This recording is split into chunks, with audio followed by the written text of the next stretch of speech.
아멘. 12월입니다. 마지막 달 한 달을 보내고 있어요. 한 해를 마감하는 건데요. 11월까지 열심히 잘 살아도 마지막 12월 달에 많은 것들이 무너지면 1년의 농사가 그냥 다 무너지는 겁니다. 여러분, 그런데 이 한순간에 무너지는 삶이었느냐? 사실 그러지 않아요. 지난주에 이제 제 모교회 목사님께서 수천하셔서 아내와 함께 아마 저희 이제 교회 저희가 결혼할 때 주례도 세워 주셨던 분이시고 또 제 은사 목사님의 또 아버님이시기도 하셔서 저희가 이제 그 장례를 다녀왔습니다. 갑자기 뭐 나이는 이제 85 정도 되시면 적지 않은 나이시지만 사실 그렇게 갑자기 소천하실 그럴 건강은 아니셨을 것 같거든요. 결국 이유는 당뇨입니다. 당뇨였는데 이제 당뇨 중에 아마 어떤 성도님께서 이제 한약을 선물로 주신 것 같아요. 근데 당뇨 환자인데 당뇨약을 끊고 이 한약을 드시다가 아마 이 한약 때문에 더 몸이 갑자기 더 안 좋아지셨던 것 같아요. 우리가 참 잘 모르고 또 잘 관리하지 않아서 일어난, 그러니까 어떤 큰 사건이 하나 일어나고 어떤 어려움이 있을 때 그 앞을 차근차근 찾아다 보면 그 원인과 이유가 있어요. 어떤 일들의 끝이 그냥 끝끝이 한 번으로 끝나는 일들이 아닌 거죠. 그 무엇입니까? 앞에서부터 오늘 추수라는 단어가 나와요. 여러분, 추수라는 단어를 생각해 보세요. 벼가 천천히 자라나는 거예요. 그러니까 추수되기까지 시간이 걸리죠. 똑같습니다. 어떤 것이 열매를 맺기까지 시간이 걸려요. 인생의 자리도 마찬가지예요. 어떤 것을 판단하기까지는, 어떤 것이 눈에 드러나기까지는 시간이 걸리는 거예요. 그러니까 딱 연사 목사님께서 하시는 말씀이, 야, 니네 당뇨 조심해야 된다. 고지혈증 있는 친구들은 빨리 병원 가서 약 먹어. 요즘 약이 잘 나왔으니까 나는 괜찮겠지 하지 말고 병원 가서 진단 받고 계속해서 약을 먹으라는 거예요. 그러니까 저도 작년인가 재작년에 약간 고지혈 초기 증상을 받아서 약을 먹었었거든요. 그러다가 이제 뭐 괜찮은 것 같아서 안 먹고 있었다가 갑자기 이제 다시 병원에 가서 이제 약을 처방을 받아서 좀 먹으려고 하고 있습니다. 그냥 먹으면 괜찮다는 거죠. 무슨 얘기냐? 우리 삶의 자리에 추수라는 어떤 정점에 이르기 전에는 우리가 눈에 보이지 않는 것들이 굉장히 많은 원인들과 이유들이 있다는 걸 얘기하는 거예요. 그런데 반드시 추수의 때가 있다는 거예요. 이 얘기는 뭐예요? 반드시 끝이 있는 삶이 있는데, 근데 우리는 우리 스스로 생각해서 끝을 정하는 삶을 살아가는 아둔한 존재라는 거예요. 오늘 우리에게 질문하는 내용은 뭐냐면, 지금 너의 믿음이 어디 있느냐라고 지금 하나님이 물어보시는 거예요. 첫 번째 추수는 예수님으로부터 시작됩니다. 14절에 보면, 또 내가 보니 흰 구름이 있고 구름 위에 인자와 같은 이가 앉으셨는데 그 머리에는 금면류관이 있고 그 손에는 예리한 낫을 가졌더라. 예수님이 낫을 가졌대요. 이 낫은 뭐예요? 심판을 이야기합니다. 근데 오늘 예수님이 가진 낫과 또 17절에서 다른 천사가 가진 낫은 그 용도가 달라요. 예수님이 가진 낫은 무엇입니까? 이 낫으로부터 하나님의 뭐예요? 15절 마지막에 보면 땅의 곡식이 다 익어 거둘 때가 이르렀음이니라. 여러분, 이 예수님이 가지신 낫은 자기 성도를 추수하는 낫이에요. 여러분 기억하셔요. 낫이라고 들으니까 다 무서워 보이죠. 낫 그러면 다 자르고 뭔가 베고 할 것 같은데 이 낫도 용도가 있는 거예요. 뭐예요? 지금 이 추수할 곡식을 자르는 낫이에요. 무서우세요, 여러분? 예수님 손에 이제 들려지고 주님과 함께하게 하는 자리라는 거예요. 그런데 뒤에 17절부터 나오는 또 다른 천사가 가진 낫은 뭐예요? 가라지를 다 잘라내는 낫이에요. 그러니까 심판의 낫을 이야기하고 있는 거예요. 오늘 보는 본문을 읽다 보면 금면류관을 쓰고 예리한 낫을 가지신 예수님께서 네 번째 천사와 함께 심판을 진행해 가십니다. 16절에 보면 구름 위에 앉으신 이가 낫을 땅에 휘두르매 땅의 곡식이 거두어지니라. 여러분, 이제 반드시 그때가 온다는 거. 그때가 언제예요? 예수 그리스도를 만날 때예요, 여러분. 우리가 왜 자꾸 삶의 자리가 무너지는 줄 아세요? 하나님을 두려워하지 않아요. 하나님의 계명, 여기 성도들 누구예요? 하나님의 계명과 예수에 대한 믿음을 저버리지 않는 자들. 제가 일련의 사건을 요즘에 계속 말씀드렸지만 참 하나님을 두려워하지 않아요. 그러고서 나중에 그 모든 자리 끝에서 제가 뭐 목사님들 축구를 비유해서 그렇지만 아무리 목사면 뭐 할 거예요? 말씀대로 살지 않고 아무리 목사면 뭐 할 거예요? 말씀을 묵상하지 않고 아무리 목사면 뭐 할 거예요? 삶에서 드러나지 않으면 일반 뭐 성도보다도 못하고 믿지 않는 사람보다도 못하게 돼버리는 거예요. 근데 그것이 그냥 나왔을까? 여러분, 어떤 사람에게 말 한마디가 나오기 위해선 아이가 한 단어의 말을 하기 위해선 제가 알기로 수백 번 이상을 그 아이의 입에서 나와야 그 단어가 나오는 거예요. 근데 그 단어는 어떻게 나오게 되는 거예요? 그 아이가 자라는 환경, 자라는 상황, 보고 배운 것들, 그것들이 입에서 나오는 것들까지가 수백 번, 한 번이 아니란 얘기예요. 여러분, 믿음의 자리도 마찬가지예요. 계속해서 말씀을 듣고 한 번 읽고 들었다고 해서 그냥 예배드리고 한 번 감동을 받았다고 해서 끝나는 게 아니라 이 말씀을 계속 묵상하면서 나의 삶에 적용하고 바꾸고 적용하고 바꾸고 실수하고 넘어지고 하면서 계속 말씀의 자리를 따라가야 되는 거예요. 여러분, 그 자리가 갔을 때 그 자리까지, 그러나 그 때가 반드시 온다. 성도로서 살아가다 보면 고난이 계속 있습니다. 아픔이 있어요. 그런데도 불구하고 계속 말씀과 함께 그 자리에 가다 보면 때가 이뤘을 때 하나님께서 그 자리에 추수를 해주신다는 거예요. 이게 뭐예요? 열매로서 하나님의 기쁨이 된다는 거예요. 어떤 하루를 살고 있습니까? 여러분, 하나님의 기쁨이 되는 삶을 사는 여러분 되시길 예수님의 이름으로 축원합니다. 찬양은 매번 그렇게 하잖아요. 나 주님의 기쁨 되기 원하네. 주님의 기쁨이 되기 원하는데 나의 기쁨을 위해 살아가지 않습니까? 믿음이 있다고 이야기하지만 믿음이 잘 놓으면 우리는, 그러니까 성경이 얘기하는 게 있어요. 우리 죽어서 반드시 천국에 갑니다. 다 천국에 가요. 여러분 믿으십니까? 이걸 믿어야 돼요. 다 죽어서 천국에 가요. 그럼 이 땅은 뭐요? 이 땅은 왜 있을까요? 그러면 빨리 데려가시지. 이 땅에서 더 하나님을 알고 더 하나님을 경험할 수 있는, 더 하나님의 나라를 예습하며 찬양의 연습하는 자리인 거예요. 이 자리가 그러니까 우리에게는 예배를 연습하고 영원한 하나님 나라에 가기 위해서 이 땅에서 뭘 하는 줄 아세요? 이 땅에서 그걸 훈련하는 거예요. 말씀을 붙들었을 때 하나님이 어떻게 붙들어 주시는지. 근데 말씀을 내려놓으면, 하나님을 의지하는 믿음을 내려놓으면 어떻게 무너지는지를 아는 거예요. 그러니까 천국과 지옥은 딱 하나예요. 이 땅을 살아가면서도 하나님의 말씀을 붙들고 있는가, 하나님을 신뢰하고 있는가, 하나님을 두려워하고 있는가. 그런 것 없이 그냥, 여러분 제가 늘 말씀드리죠. 예수를 믿는 사람은 엄청 많아요. 여러분, 예수 믿는다고 하는 사람은 엄청 많습니다. 근데 예수님 말씀대로 따라 사는 사람은 많지 않아요. 그래서 여러분, 믿음이라는 자리는 예수님을 따라서 예수님 말씀대로 순종하는 사람들을 찾는 자리지, 예수를 그냥 믿는 자리에 찾는, 예수 믿는다는 표현이 뭐예요? 원래는 예수를 믿는 사람은 예수를 따르는 삶이에요. 근데 우리는 종교를 가지고 있는 삶이지 믿음을 가지는 삶은 아니니까 이 종교의 자리는 자꾸 무너질 수밖에 없는 거죠. 오늘 그 이후에 두 번째 다른 천사, 이제 네 번째 천사인데 다른 천사가 등장합니다. 17절이죠. 또 다른 천사가 하늘에 있는 성전에서 나오는데 역시 예리한 낫을 가졌더라. 또 불을 다스리시는 다른 천사가 제단으로부터 나와 예리한 낫 가진 자를 향하여 큰 음성으로 불러 이르되 내 예리한 낫을 휘둘러 땅에 포도송이를 거두라. 그 포도가 익었느니라 하더라.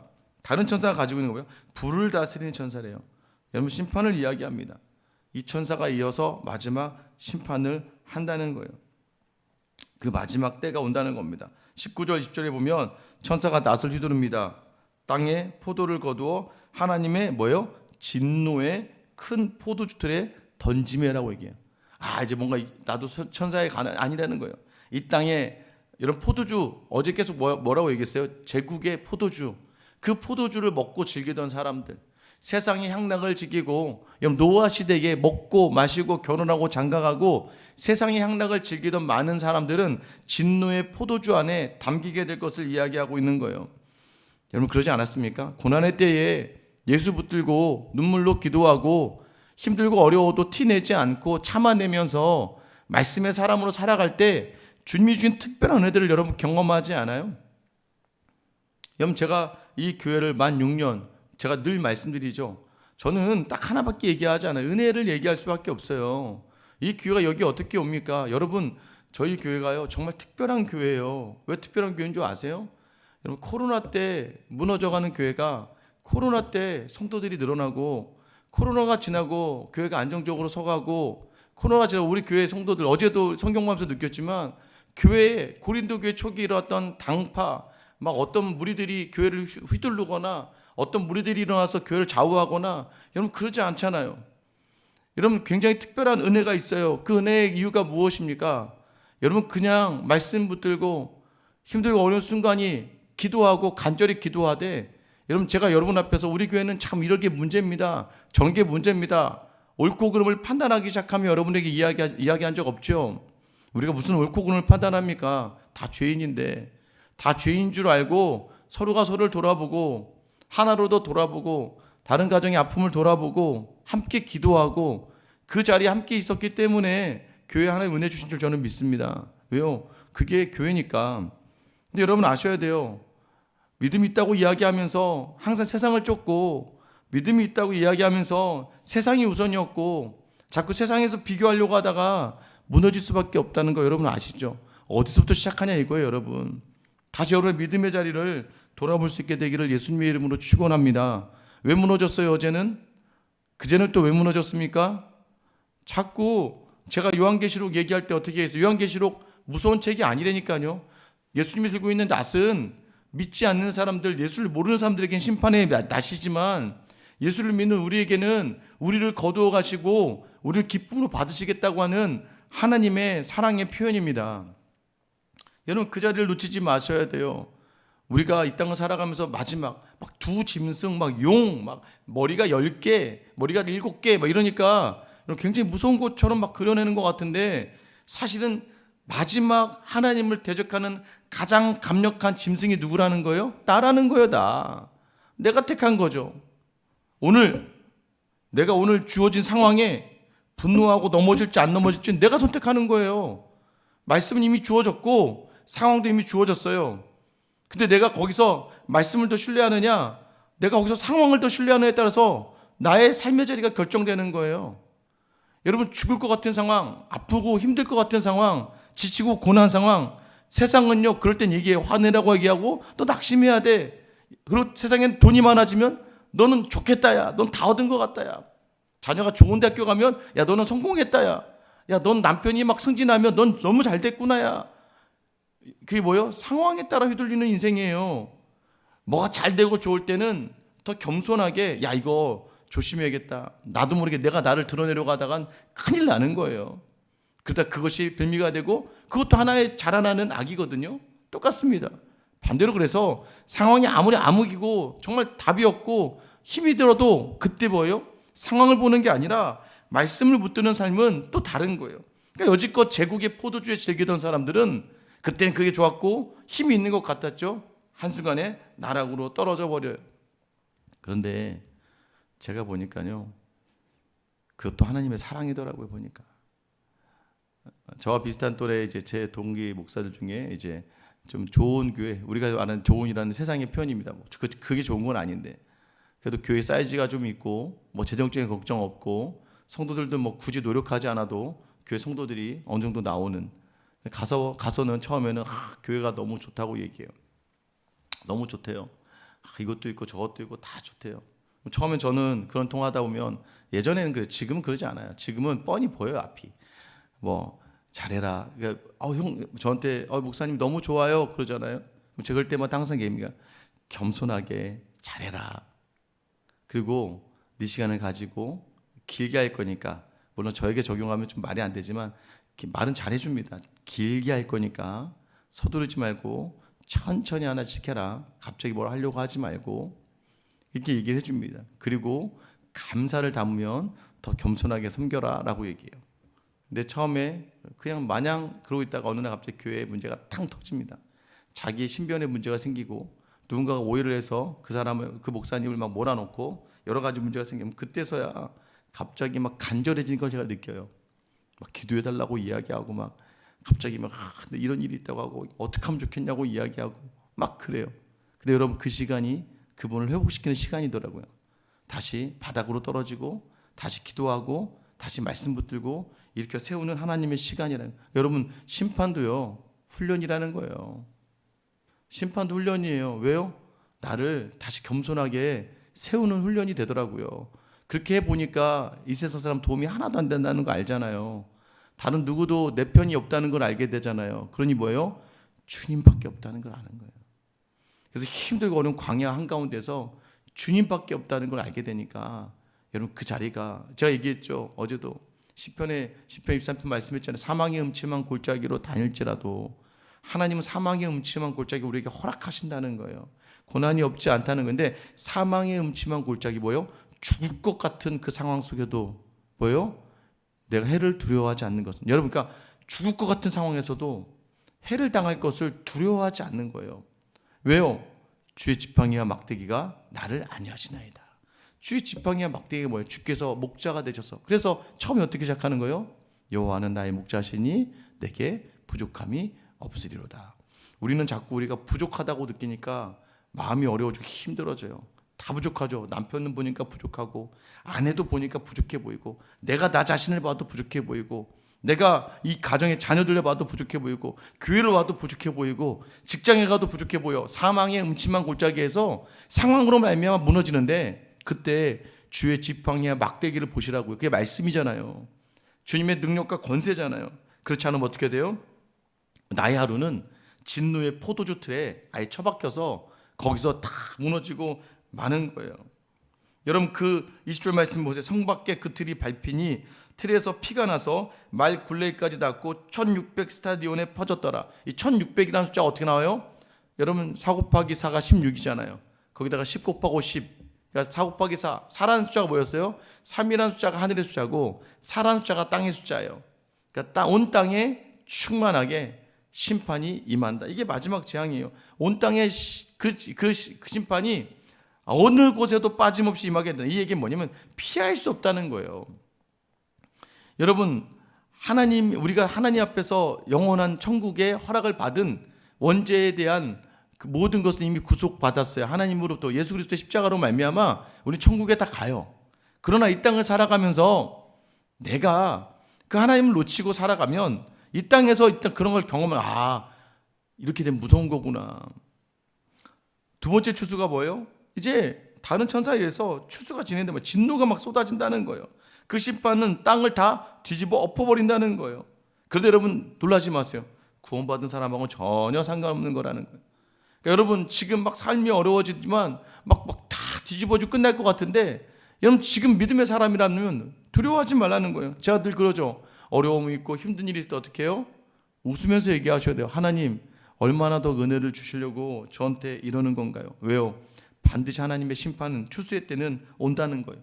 그럼 보면 알잖아요. 악이 무르익고 있는지 선이 무르익고 있는지.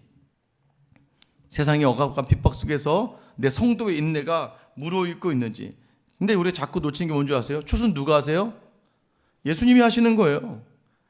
여러분 이 마지막 끝에 예수님이 하신다는 건 뭐예요? 하나님이 다 하시는 거예요. 성경의 모든 주어는 우리 인간이 아니에요. 성경의 모든 주어는 하나님이에요. 하나님이 다윗으로 이기게 하시니, 하나님이 그 백성을 이끄시니, 하나님께서 그 자리를 인도하시니, 하나님이 요셉을 형통하게 하셨더라. 여러분 성경에 나오는 모든 인물들을 보면 우리는 저 인물처럼 살아야지 하지만 그 인물의 주어는 하나님이었단 말이에요. 그럼 내 인생의 주어는 무엇입니까? 하나님이죠. 때로는 꼬꾸라져야 되면 꼬꾸라져야 돼요. 그래야 살아나요. 때로는 넘어질 때 넘어져야 돼요. 그래야 일어나요. 어제도 우리 전사님이랑 같이 점심을 먹으면서 얘기하다가 사역을 하다 보니까 이렇게도 당하고 저렇게도 당하고 이런 어려움도 있고 이런 오해도 있고, 그런 오해와 경험과 아픔을 막 경험해. 그럼 처음에 그때는 막 분하고 억울하기도 하고 막 화가 나기도 하고 막 자기 자신 초라해 보이기도 하고 참 비참해 보이기도 하고, 제가 웃으면서 저도 그랬어요. 내가 이런 일을 당해야 되나? 내가 이런 사람인가? 여러분 근데 뭐예요? 그 상황을 가다 보니까 어떻게 돼요? 그때 성공하는 사람, 그때 좀 달라진 사람은 자기의 부족함을 하나하나 뜯어보기 시작하는 거야. 내 이런 게 나한테는 부족했구나. 나한테는 이런 게 안 됐구나. 그래서 어떻게 해요? 그 자리를 다시 조금씩 메워가는 거, 그게 은혜라는 거예요. 여러분 그렇게 상황이 여러분에게 하나 주실 때는 내 자리의 믿음의 자리와 내 삶의 자리를 다시 점검하라는 시간이라는 걸 놓치지 않아야 됩니다. 왠지 아세요? 주님께 온전히 나아가기 쉽지 않아요. 근데 온전히 나아가려고 결단할 때가 언제냐면 삶이 무너질 때예요. 캄캄하고 칠흑 같을 때예요. 그때 빛이 필요하니까 작은 빛 하나를 바라보게 되는, 그게 예수님과 예수님의 말씀 아닙니까? 삶 속에서 실수하고 넘어지고 불평하고 원망하게 돼요. 그러나 우리에게 때때로 찾아오는 하나님의 진노를 묵상하거나 경험하게 되면 우리는 다시 복음의 감격으로 인도되어진다는 것을 느끼게 된다는 거예요. 오늘 본문이 우리에게 불신자의 마지막에 잔인함을 보여주면서 하나님의 진노가 이렇게 무서운 것이다. 우리하고는 상관없지만, 근데 여러분 아시죠? 옆에 누구 혼나면 무서워서 막 정신 바짝 차리는 것처럼 너 믿지 않는 사람의 저렇게 임할 심판을 보면서 너 지금 믿음의 자리를 돌아보라는 거예요. 여전히 우리 스스로를 주님 앞에 비추며 오늘 주님이 기뻐하실 하루를 살라고 이야기하는 겁니다. 오늘도 여전히 여러분 끝이 아니에요. 끝은 누가 정해요? 하나님이 정해요. 그러니까 우리 교만이 죽어버렸으면 좋겠다. 사실 저는 그런 생각 많이 합니다. 저는 그냥 하나님 저를 데려가세요. 저는 이런 기도 많이 합니다. 근데 누가 저한테 자식을 4명이나 두고 그렇게 하면 사모님 어떻게? 아니면 그것도 하나님이 알아서 하시면 알아서 하시는 거죠. 그런데 그것도 제가 결정하는 게 아니잖아요. 그럼 제가 살아나는 동안에는 주어진 상황에 최선을 다하는 거잖아요. 그리고 하나님의 그 사명이 되었을 때 부르시면 저는 그래서 늘 이런 기도는 하나 합니다. 보니까 그러더라고요. 하나님 그래도 제 죽음의 자리가 누군가 앞에서는 하나님을 향하게 할 수 있는 자리가 되게 해주세요라고 기도합니다.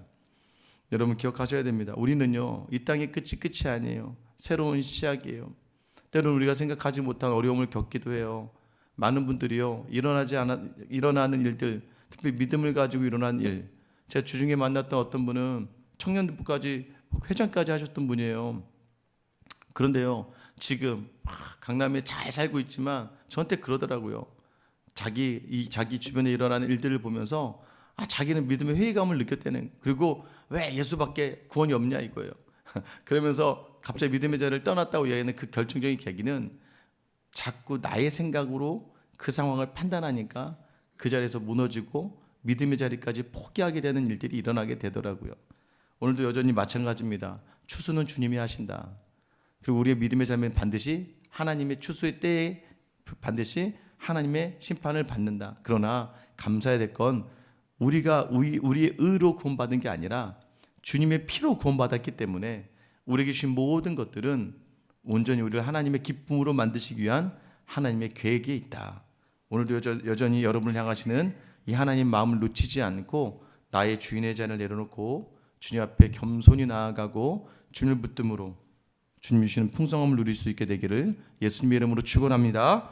기도하겠습니다. 사랑의 하나님 아버지, 우리는 마치 세상에 끝이 없는 것처럼 살아갈 때가 참 많습니다. 또 때로는 내가 그 끝을 정하며 살아갈 때가 참 많습니다. 요한계시록의 모든 자리는 영적인 세계, 귀신, 용, 두 짐승, 심판 이런 게 아니라 하나님 우리에게 물으시는 겁니다. 네 마음의 주인은 나냐 너냐. 오늘도 내 마음의 주인이 내가 되었을 때는 이제는 여전히 환경과 상황이 두렵고 어렵고 내 힘으로 하다가 안 되는 자리에서 지치고 낙심하지만 내 삶의 믿음의 자리가 주인이 주님이시면 우리는 주님께 맡기고 수고하고 무거운 짐을 내어드리며 주님과 함께 평행하며 내가 너와 더불어 먹고 너는 나와 더불어 먹으리라. 풍성함을 주시는 주님을 우리가 놓치지 않음을 이 시간 다시 확인하며 오늘 하루를 살아갈 때에 우리의 믿음의 자리에 무엇을 둬야 되는가. 오늘 하루 주님을 놓치지 않고 추수도 주님이 하시는 거구나. 인생도 주님이 이끌어 주시는구나. 지금 내 모든 상황과 환경을 주님께 온전히 내어드리며 그 상황과 문제보다 더 크신 하나님을 놓치지 않는 귀하고 복된 하루를 살아가는 우리 모든 성도들 다 되게 하여 주시옵소서. 오늘도 우리에게 너희는 여전히 죄 없고 너희는 여전히 의인이라 말씀하시며 흰 옷 입고 흰 구름 위에 다시 우리에게 오실 우리 주 예수 그리스도 이름 받들어 기도드립니다. 아멘. 여러분, 제 기도